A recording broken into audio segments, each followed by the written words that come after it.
Hai guys, ketemu lagi dengan Madam Rii. Di video kali ini, Madam akan jelasin tentang isomer ruang atau yang dikenal dengan nama stereoisomer. Nah, sebelum kita ke topik, kita akan review singkat tentang apa itu isomer dan apa aja jenis-jenisnya. So, isomer adalah molekul yang memiliki rumus kimia yang sama, namun susunan atomnya berbeda. Nah, di depan, Madam punya dua buah molekul. Satu, Madam namakan sebagai molekul A atau senyawa A, dan satu lagi adalah senyawa B. Nah, kita akan lihat apa rumus kimia dari A dan B. Nah, cara membuat rumus kimia untuk senyawa hidrokarbon ini cukup mudah, karena kita tahu hidrokarbon ini kan berarti susunan penyusunnya hanya terdiri dari dua jenis, yaitu karbon dan hidrogen. Maka tinggal kita hitung total berapa, ada total karbonnya berapa dan hidrogennya berapa di masing-masing senyawa. Oke, bentar ya, Madam ganti tinta dulu. Oke, so pada senyawa A dan senyawa B, kita tahu bahwa mereka berdua disusun oleh unsur karbon dan hidrogen. Nah, sekarang coba kalian hitung. Pada senyawa A ada berapa karbon dan berapa hidrogen? Betul, ada 4 karbon dan 10 hidrogen. Bagaimana dengan molekul B? Ya, ternyata sama ya, ada 4 juga karbon dan juga hidrogennya 10. Nah, kalau misalkan kalian menemukan pasangan senyawa nih, ternyata penyusunnya sama, baik dari segi jenis dan jumlah atau rumus kimianya sama, maka pasangan tersebut dikatakan saling berisomer. So, senyawa A dan senyawa B di sini, mereka disebut saling berisomer karena memiliki rumus kimia yang sama. Dan yang menjadi pembeda antara senyawa A dan senyawa B adalah susunan atomnya. Nah, susunan atom itu maksudnya seperti apa? Nah, untuk contoh di sini terlihat dengan jelas, kalau pada senyawa A, kalian perhatikan ya, tidak ada cabangnya. Betul nggak? Kalau kalian mau bikin nama, pasti kan akan cari rantai utamanya. Dan ternyata pada senyawa A, rantai utamanya lurus ya. Lihat nih yang Madam kotakin. Nggak ada cabangnya. Dan kalau kita kasih nama, maka senyawa A ini akan memiliki nama butana atau butane ya di dalam bahasa Inggris.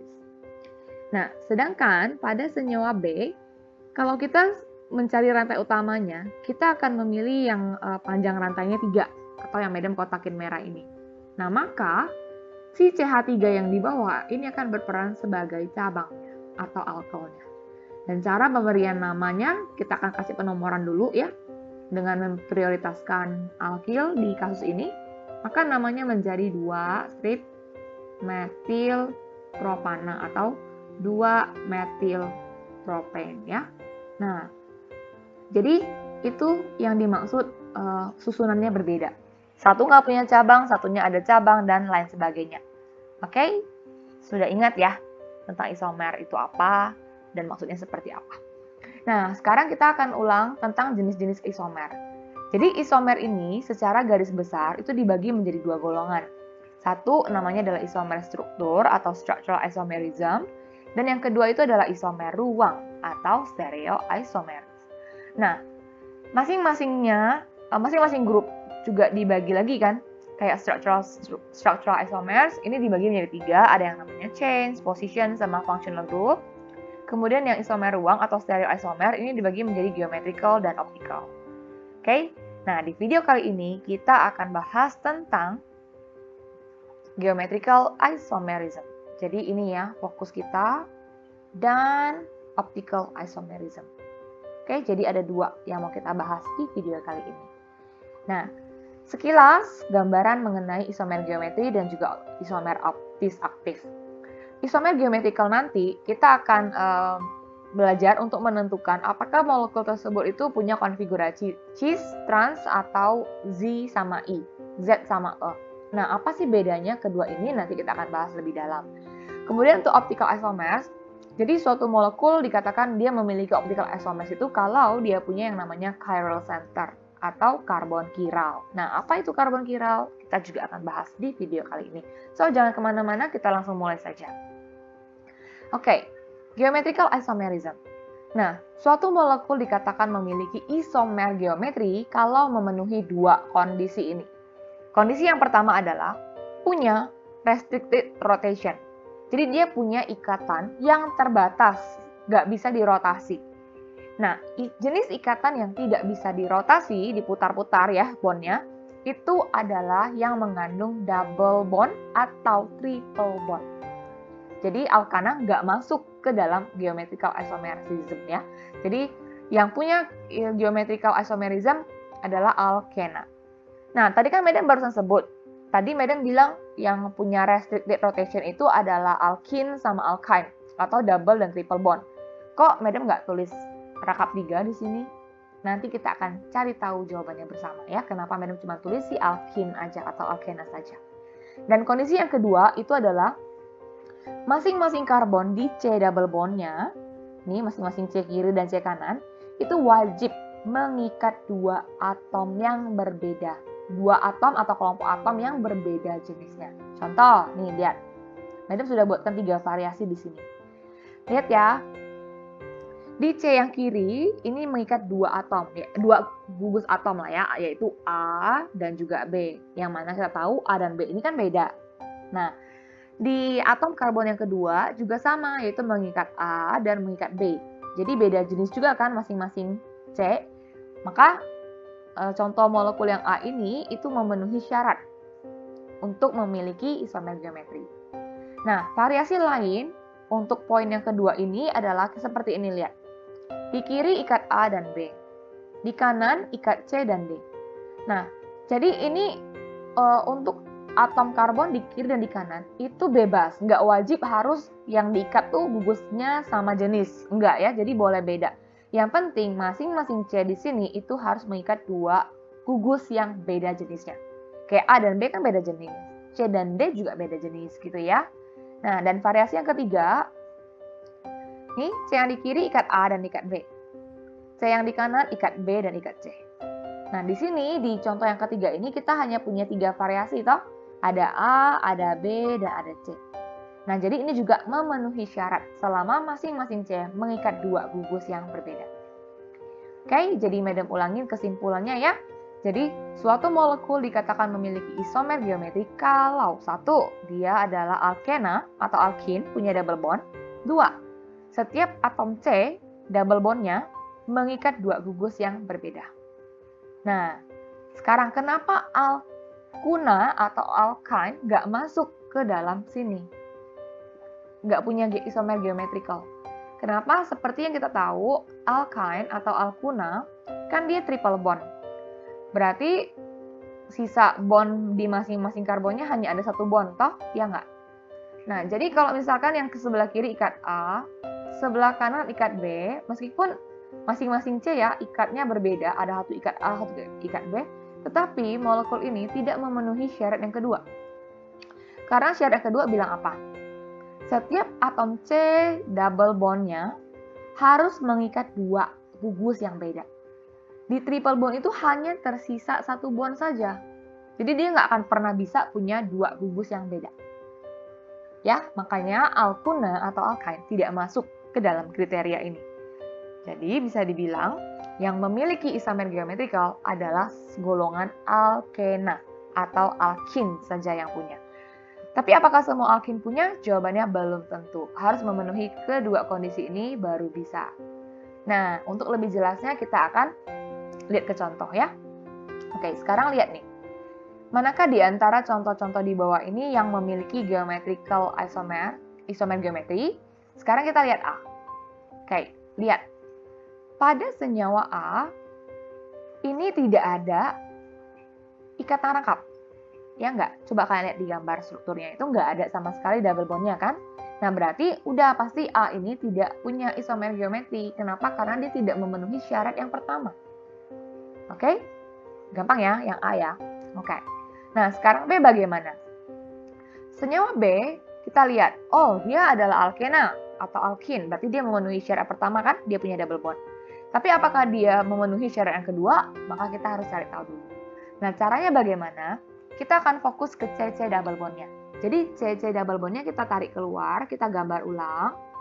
Nah, kemudian kan masing-masing C itu punya 4 bond ya. 2 udah dipakai buat double bond, berarti sisa 2 bondnya lagi. Itu kita gambar secara diagonal. Jadi untuk menimbulkan kesan 3D gitu. Karena ini isomer ruang, artinya ketika molekul tersebut berada nyata di ruang, maka tuh penampilannya seperti apa gitu ya. Kayak kita membayangkan dia secara 3D gitu. Nah, sekarang kita fokus ke atom karbon yang pertama nih. Lihat. Nah, karbon yang pertama ini dia ikat apa aja?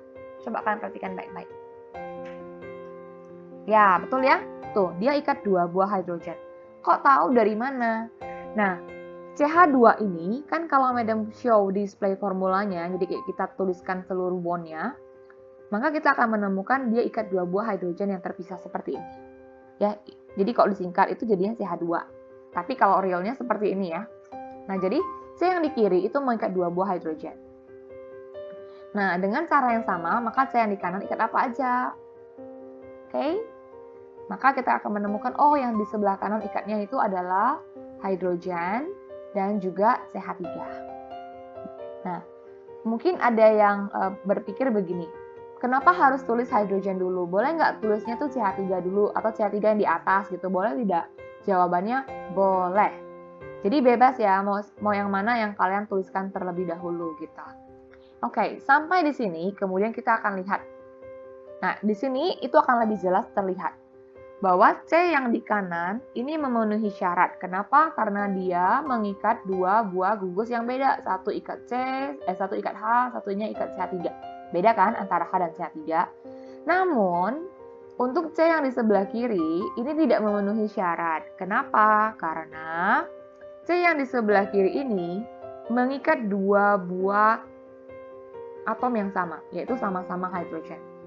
Maka, karena salah satu C-nya tidak memenuhi syarat, jadi senyawa ini tidak punya isomer geometri. Ya, sama kayak di atas, tidak memenuhi syarat. Oke? Jadi kedua syarat tersebut harus terpenuhi baru dikatakan bisa mempunyai isomer geometri. Lanjut ya. Sekarang contoh yang ketiga. Nih. Nah, ini juga sama nih. Dia adalah alkena atau berarti dia kemungkinan bisa punya isomer geometri. Maka kita akan buat lagi ke bentuk 3D-nya supaya kita bisa melihat dengan jelas memenuhi syarat yang kedua atau tidak. Langkah-langkahnya diikutin ya. Ambil C double bond-nya, jadikan sentral. Sisa 2 bond-nya kita gambarkan diagonal. Kemudian kita analisa satu persatu, C yang kiri ikat apa dan C yang kanan ikat apa. Nah, di sini kalau kalian perhatikan baik-baik, C yang di kiri dan C yang di kanan itu mengikat jenis gugus yang sama ya, identical, right? Di kiri dia ikat 1 hidrogen dan juga ikat CH3. Di kanan ikatnya juga sama, ada hidrogen dan ada CH3. Oke, di sini Madam ingatin ya, waktu kalian mau gambar, ingat garis yang ke atas atau garis yang ke bawah, kalau dia ikat karbon, maka garisnya itu harus tepat di karbon. Jadi nggak boleh kasih di hidrogen gitu ya garisnya. Oke, nah sekarang kalian lihat, apakah ini memenuhi syarat yang kedua? Jawabannya yes, betul. Karena sebelah kiri ikat H dan ikat CH3, beda toh? Sebelah kanan juga sama ikat H dan ikat CH3. Nah, jadi kedua buah C double bond ini mengikat 2 gugus yang beda. Maka ini bisa mempunyai isomer geometri. Nah, isomer geometri itu dibagi menjadi dua istilah ya. Ada yang namanya cis dan ada yang namanya trans. Nah, terus gimana cara kita bedakan? Oke, sebelum kita ke sana, coba deh kalian pikir, waktu Madam buat gambar seperti ini, sebenarnya masih ada variasi lain. Nah, variasi lainnya seperti apa? Waktu Madam gambar, kan gini ya, kita mungkin dapat gambar yang berbeda. Misalkan Madam gambar yang kiri itu hanya di atas. Nah, kalau yang di sebelah kanan, Madam tulis CH3 dulu, baru hidrogennya, maka ini berbeda kan susunan atomnya? Ya tidak? Nah, jadi kalian akan selalu mendapatkan 2 variasi dari isomer geometri. Pasti. Yang satunya akan jadi cis dan satunya akan jadi trans. Sekarang, yang mana cis, yang mana trans, dan bagaimana cara menentukannya. Oke, so untuk melihat yang mana cis dan yang mana trans, maka kalian lihatlah gugus yang sejenis. Apakah letaknya sejajar atau letaknya berseberangan? Contoh, di struktur yang kiri ini, yang sama itu kan hidrogen dan CH3 kan? Nah, hidrogennya sama-sama di atas nih untuk kedua C. Sama juga CH3-nya sama-sama di bawah. Nah, kalau gugus yang sama letaknya sejajar, maka kalian akan memberikan awalan cis di depan nama dari senyawa ini. Senyawa ini adalah 2-butin ya, atau 2-butena namanya. So, sehingga namanya menjadi cis 2-butin atau 2-butena. Nah, sedangkan sebelah kanan, kalau gugus yang sama letaknya berseberangan, nih ya, lihat hidrogennya satu di atas, satu di bawah. Begitu juga dengan CH3-nya, satu di bawah, satu di atas.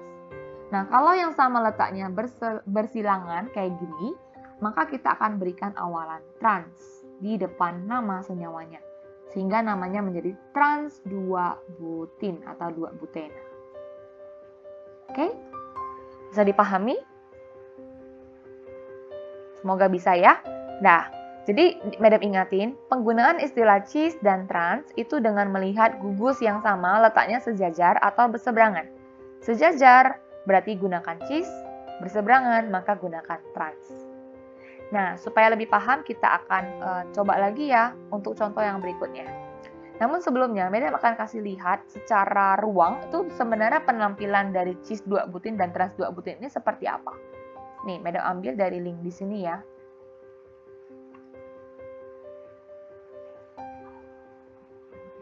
Oke, lihat ya. Nah, ini secara ruang tampilan itu seperti ini.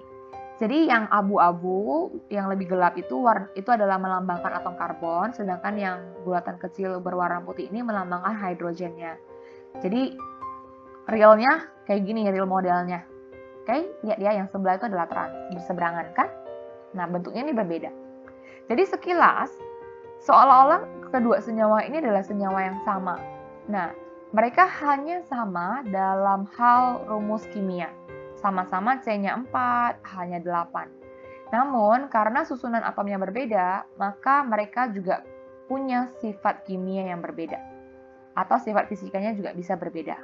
Ya, jadi mereka bukan senyawa yang sama, mereka adalah senyawa yang berbeda. Tapi mereka disebut saling berisomer.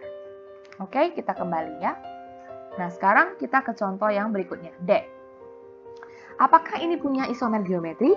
Kalau ada, gambarkan cis dan transnya.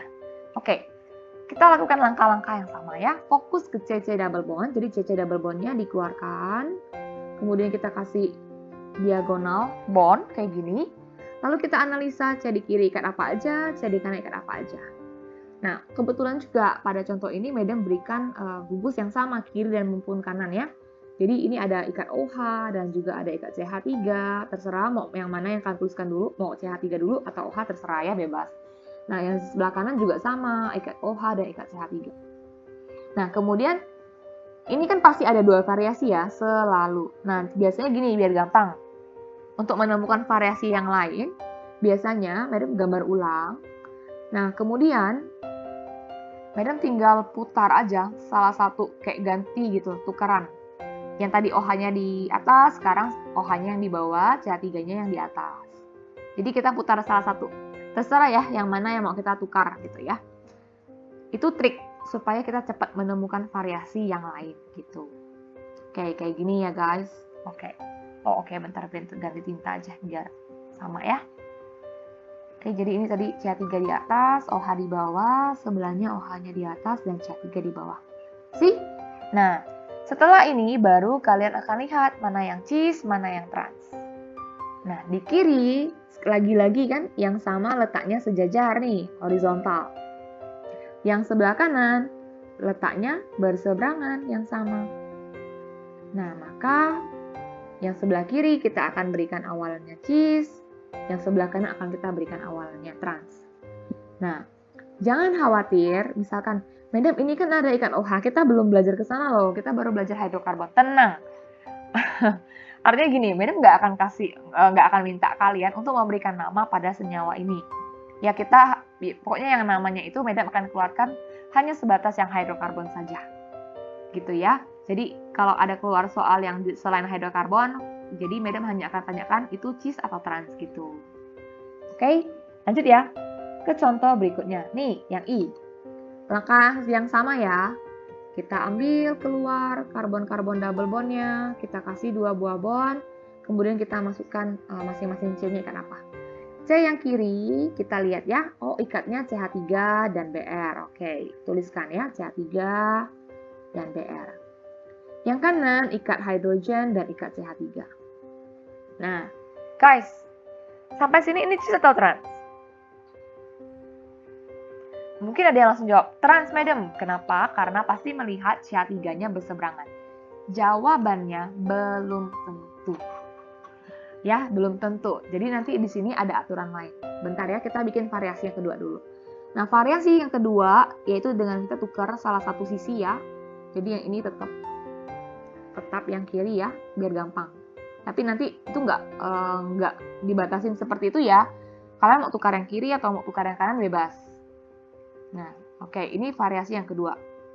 Nah, kalau tadi kan yang contoh di atas itu jelas ya. Ada dua pasang yang sama kan, sama-sama H, sama-sama CH3 dan seterusnya. Nah, di sini ini hanya ada satu pasang yang sama, yaitu CH3-nya yang sama. Sedangkan satunya Br, satunya H itu nggak sama. Nah, terus gimana cara kita menentukan ini cis atau ini trans? Oke, jadi kalau kalian melihat struktur molekulnya punya lebih dari dua variasi gugus yang berbeda, maksudnya gimana? Dua variasi yang berbeda. Kalau kita totalin semua gugus yang terikat ke C double bond, pada contoh ini itu ada 3 variasi. Ada ikat hidrogen, ada ikat Br, dan ada ikat CH3. Ya kan? Ada 3 variasi kan? Nah, maka kalian tidak boleh gunakan cis dan trans lagi di sini. Tapi kita akan gunakan istilah E sama Z. E sama Z atau I sama Z. So, apa sih E, apa sih Z? Jadi E ini kepanjangannya itu diambil dari bahasa Jerman asalnya yang dikenal dengan nama N-Gegen. Gitulah ya penyebutannya ya. Yang artinya berseberangan atau dia sebenarnya maknanya sama dengan trans gitu. Sedangkan Z itu sama dari bahasa Jerman juga, namanya kepanjangannya adalah Zusammen. Nah, ini artinya sama kayak cis, yaitu sejajar. Nah, jadi hati-hati ya bedakan kapan kita pakai I sama Z dan cis dan trans. Jadi I sama Z dipakai kalau lebih dari 2 variasi di CC double bondnya. Jadi cis dan trans itu terbatas hanya untuk 2 buah pasang aja yang sama. Kayak sama-sama H, sama-sama CH3 atau sama-sama OH kayak gini kan, 2 pasang yang sama. Nah, jadi untuk contoh yang ini kita akan gunakan I sama Z. Nah, sekarang gimana tentukannya? Apakah kita boleh dengan melihat yang sama saja ini, yang sama berseberangan maka dia pasti trans, yang sama sejajar maka pasti cis? Jawabannya belum tentu. Nah, jadi di sini kita akan gunakan aturan prioritas. Nah, ini bunyi aturannya. Nah, jadi kita akan melihat atom yang terikat langsung ke C double bond. Kemudian atom tersebut kita akan bandingkan nomor atomnya. Yang mana nomor atom lebih besar, maka dia lebih prioritas. Nah, kembali ya. Oke, kita lihatnya per masing-masing karbon, guys. So, di karbon yang kiri ini, kita lihat yang directly attached ke CC double bond apa? Kita lihat bondnya. Bond ini ikatnya ke C kan, berarti kita fokus ke atom C. Bond yang di bawah ikatnya ke mana? Ke Br. Nah, jadi yang kita bandingkan itu adalah atom Br dan atom C-nya. Nah, kita lihat ke periodic table ya, ke tabel periodik. Ternyata waktu dicari, karbon ini punya nomor atom 6. Br punya nomor atomnya 35. Berarti yang lebih besar adalah Br toh. Artinya Br lebih prioritas daripada CH3. Artinya kita kasih ini ranking 1, berarti CH3-nya ranking 2 gitu. Oke? Nah, dengan langkah yang sama, kita juga mau bandingkan nih antara H sama CH3 siapa yang lebih prioritas. Yaitu kita lihat dulu atom yang terikat langsung ke C double bond. Ini bondnya kemana? Ke hidrogen. Ini bondnya ke atom apa? Ke karbon, right? Nah, berarti kita bandingkan antara karbon dan hidrogen. Nah, karbon dan hidrogen, karbon itu nomor atomnya 1. Hidrogen itu terbalik. Hidrogen itu nomor atomnya 1, karbon itu nomor atomnya 6. Nah, berarti kan lebih besar karbonnya, betul? Berarti karbon di sini, CH3 di sini itu ranking 1-nya, sedangkan hidrogennya jadi ranking 2. Nah, sekarang cara melihat dia E atau Z itu dengan lihat rankingnya. Ranking yang sama itu letaknya gimana gitu ya. Nah, di sini kita ada hapus-hapus dulu ya. Oh. Atau Meda pakai tinta yang lain aja. Nih, kan setelah kalian lihat, oh ternyata yang nomor 2-nya sejajar tuh. Ya nggak, horizontal. Nomor 1-nya sejajar. Kalau nomor yang sama sejajar letaknya, maka kita akan gunakan awalan Z untuk senyawa ini. Gitu. Nah, berarti variasi yang kedua ini otomatis jadi I kan? Karena tadi kita udah berhasil menentukan rankingnya kan. Ini ranking 1, ini ranking 2, ini ranking 1-nya, ini ranking 2-nya. Nah, karena ranking 1-nya seberang dan ranking 2-nya sama, maka kita gunakan konfigurasi E di situ. Oke, kira-kira bisa ditangkap? Pasti belum. Mungkin sebagian belum ya, masih perlu contoh lagi. Oke, pelan-pelan nanti ya dipahami. Nah, sekarang jadi hati-hati ya guys. Kalau tadi kalian jawab hanya melihat CH3-nya, maka kalian akan jawabannya salah. Pasti karena kalian jawabannya trans kan, karena melihat CH3-nya berseberangan. Padahal belum tentu ya. Jadi ingat, yang punya 2 variasi ke atas atau 3, 4, 3 dan 4, maka kita gunakan E sama Z atau I sama Z. Oke. Sekarang contoh ini. Tuh, lihat. Ini kira-kira gunakan I atau gunakan Z. Entgegen atau zusammen. Jangan bilang ini cheese lagi ya. Belum tentu ya. Jangan hanya melihat, oh yang sama tuh C2H5 sama-sama di atas. Belum tentu ya. Jadi langkah-langkahnya diikutin. Kita akan melihat atom yang directly attach ke CC double bond. Lihat, ini bondnya kemana nih? Bondnya ke hidrogen toh? Oke. Bond yang di atas kemana? Ke karbon toh? Berarti kita bandingkan karbon sama hidrogen. Nah, hidrogen 1, karbon 6, berarti karbon menang. Karbon menang berarti yang di atas ranking 1, yang di bawah ranking 2. Sebelah kanan bagaimana? Sama caranya. Ini bondnya kemana? Ke karbon kan? Ini bondnya kemana? Ke N. Nah, sekarang berarti kita bandingkan antara N dengan karbon. Karbon 6, N 7. Nanti kok tahu ya? Hafal. Kalau kamu nggak hafal ya buka periodic table, alright? Nah, jadi ini nitrogen yang lebih besar. Berarti NH2 nanti ranking 1, C2H5 ranking 2. Nah, sekarang kita nggak lihat Z lagi, tapi kita lihat rankingnya. Nah, rankingnya itu letaknya bagaimana? Oh, ternyata di sini, di gambar ini, ranking 1-nya atau ranking yang sama itu letaknya berseberangan. Iya kan? Tuh, berarti nanti kita akan gunakan E di depan nama dari senyawanya. Bisa ya? Sudah mulai bisa? Oh, semoga bisa, amin. Nah, contoh terakhir guys, nih lihat. Ini E atau ini Z, I atau Z nih di sini. Oke, kita coba ya. C yang pertama. Bond yang di atas itu terikat di atom C. Bond yang di bawah itu sama-sama terikat di atom C. Nah, jadi yang mana nih yang lebih prioritas? Jadi, kalau misalkan atom yang terikat langsung ke dalam CC double bond itu jenis yang sama, maka kita nggak bisa gunakan. Artinya, kita akan cari pembedanya. Maksudnya gimana? Maksudnya gini. Nih ya, jadi Madam gambar ulang. Madam akan gambar yang di atas itu dalam bentuk display formulanya, jadi kita show seluruh bondnya. Yang di bawah juga sama. CH2 berarti kan dia ikat 2 buah H, dan di bawahnya adalah CH3. Oke. Jadi cara bandingkannya itu adalah kita akan melihat perbedaan yang pertama kali. Jadi ini kan sama nih, sama-sama C, sama-sama C. Oke, nggak bisa kan kita gunakan buat menentukan mana yang lebih priority. Kita move ke bond yang berikutnya. Ini ikat H, ini juga ikat H. Oke, nggak bisa juga. Lalu yang di atas, ini ikat H, ini juga ikat H. Terus yang ini ikatnya H, yang di atas ikat H, yang terakhir ya. Yang di bawah ikat C kan yang terakhir, bond dari C ini. Nah, kita menemukan perbedaan tuh. Di atas ikat H, di bawah ikat C. Berarti kamu menemukan perbedaan pertama kali, maka itulah yang kita gunakan buat kita bandingkan yang mana yang lebih priority. Jadi di bawah kan ikat C, nomor atomnya 6, hidrogen 1. Berarti yang menang yang bawah kan? Berarti yang lebih priority adalah CH2, CH3 yang menang. Berarti ini ranking 1, ini ranking 2. Nah, Hal yang sama juga di sebelah kanan. Sebelah kanan kita lihat nih, oh yang double bond tuh bondnya ke sini loh, ke C loh. Yang di bawah juga sama-sama ke C loh. Nah, sama kan? Nggak bisa kita gunakan kan? Nah, jadi kita akan lihat ke atom berikutnya yang sampai kita menemukan pembeda. Jadi ini ikat C, dia double bond O. Ini OH. Ini sama, ini ikat C, double bond O, dan H. Nah, terus gimana nih?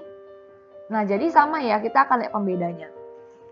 So, di sini sama-sama C nggak bisa kita pakai ya. Terus ada sama-sama double bond O, nggak bisa kita pakai juga. Nah, pembedanya sekarang berada di mana?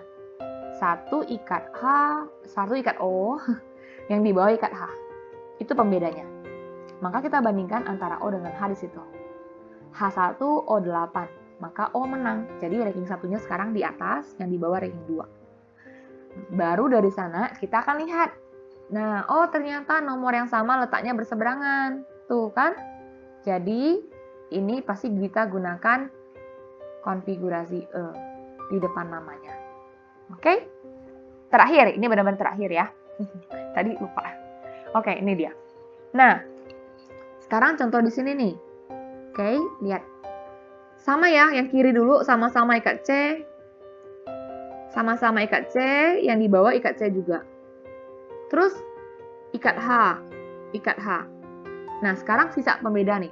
Ada ikat O, ada ikat H. Tapi kita juga bisa bandingkan antara O dengan Cl kan? Jadi waktu ada O ini yang di atas kita bandingkan dengan yang mana? Dengan H dulu atau dengan Cl dulu? Karena hasilnya beda. Kalau dengan H dulu, maka yang atas menang. Tapi kalau dengan Cl yang menang. Jadi gimana? Nah, oke. Jadi untuk kasus seperti ini guys, kalau kalian lihat kayak bisa dua variasi kan, maka kita langsung mencari mana yang paling priority di masing-masing gugus. So, pada gugus atas yang paling priority adalah oksigen. Jadi kita fokus ke oksigennya. Sedangkan yang paling bawah itu, yang paling priority apa? Cl-nya. Maka kita langsung bandingkan kedua jenis yang paling priority di masing-masing kelompoknya. Jadi kita bandingkan antara O dengan Cl. Nah, di sini Cl itu nomor atomnya 17, sedangkan oksigen itu 8. Jadi Cl menang. Kalau Cl menang berarti yang bawah ranking 1, yang atas ranking 2. Gitu. Kalau ini jelas ya, yang menang adalah Ca3 dan hidrogen yang kalah. So, untuk struktur yang ketiga ini kita akan dapatkan cis karena yang sama sejajar. Bukan cis ya. Kita pakainya Z ya, karena ada lebih dari 2 yang berbeda. Oke. Demikian penjelasan untuk isomer geometri. Kalau belum paham juga, coba nanti diputar ulang videonya ya. Alright, sekarang kita akan masuk ke isomer optis aktif.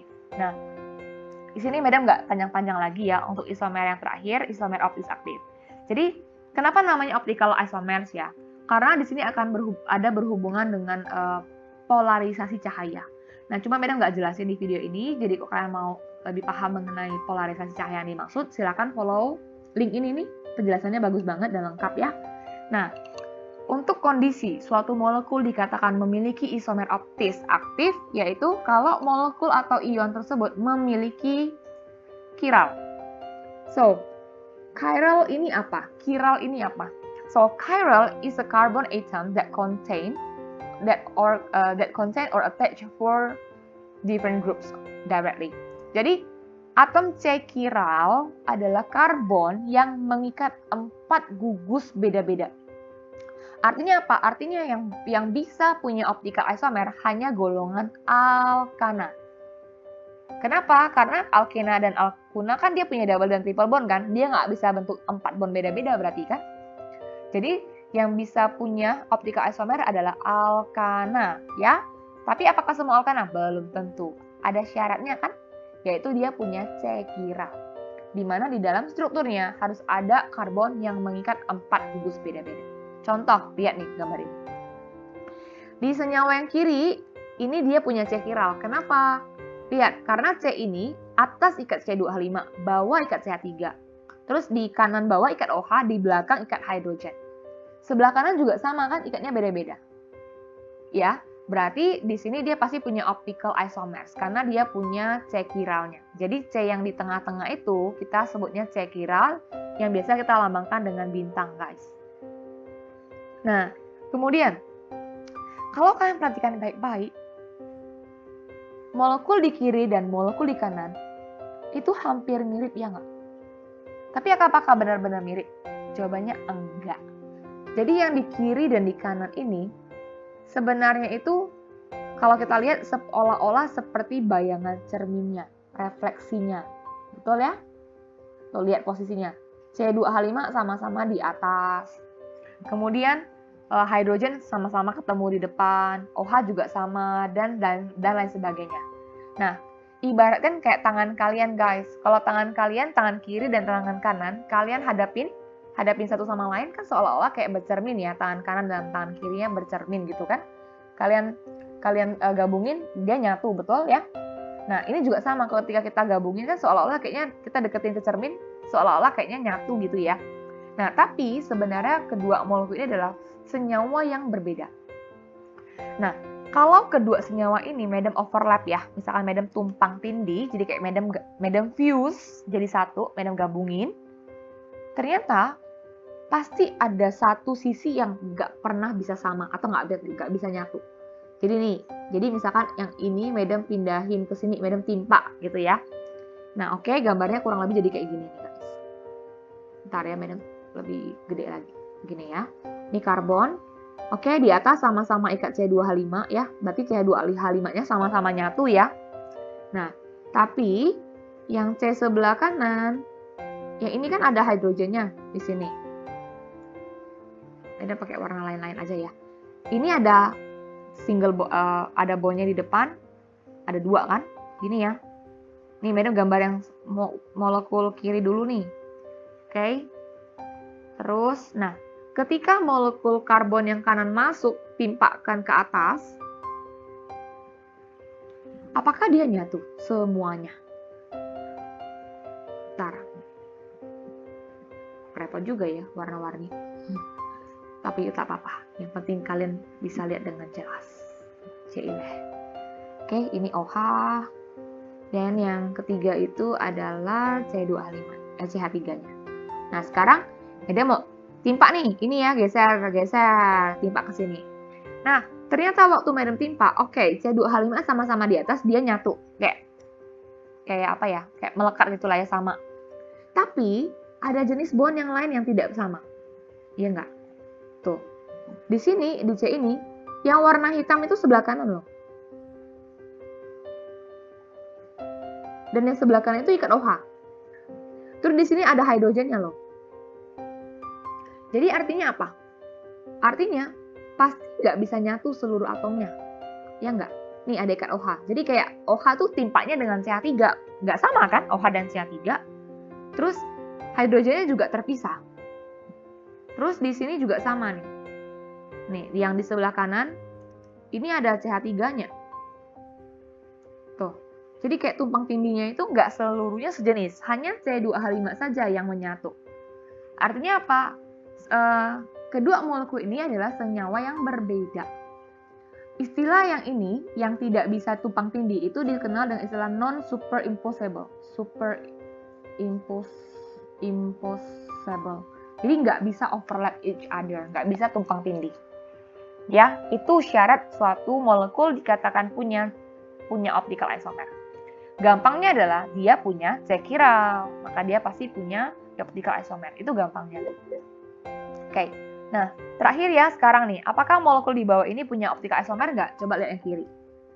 Nah, jadi ada triknya guys. Jadi triknya gini, jangan pilih yang C double bond atau C triple bond, karena mereka pasti nggak punya. Karena ini dua bond udah ikat atom yang sama kan, berarti nggak bisa.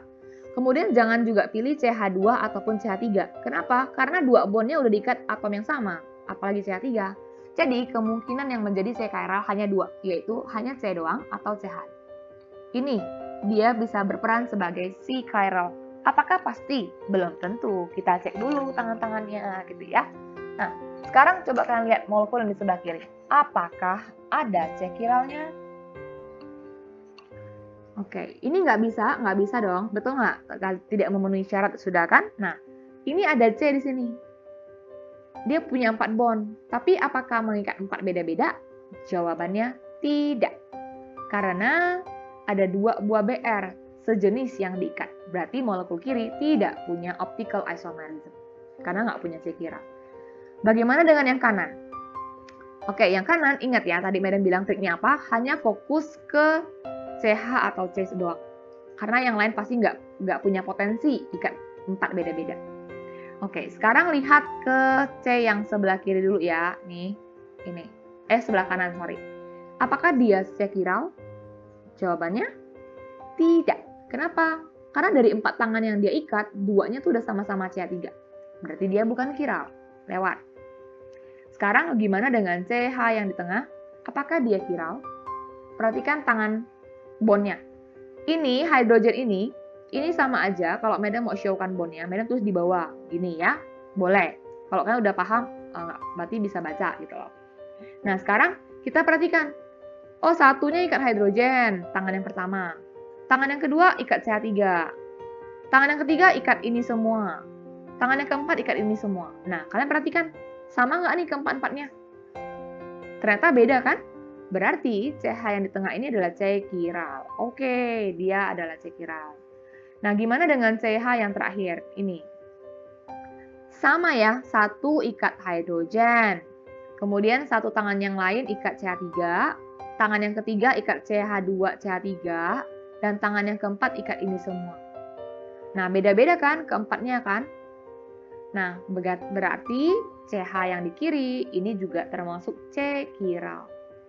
Nah, karena molekul ini punya C chiral, maka molekul yang ini dikatakan dia mempunyai isomer optis aktif atau optical isomers. Gitu. Nah, gampang kan untuk isomer optis? Oke. Jadi semoga video ini bisa membantu kalian ya memahami tentang isomer ruang. Seperti apa sih penjelasan dari isomer ruang? Khususnya untuk yang isomer geometri, gimana kita bedakan kapan penggunaan cis, trans, dan I sama Z. Kalau optical isomer cuma satu kondisi aja, yaitu di dalam molekulnya harus ada C chiral, yaitu C yang mengikat 4 gugus beda-beda. Oke, terima kasih untuk perhatiannya. Sampai jumpa di video-video yang lain. Semoga bermanfaat. Sampai jumpa, bye-bye.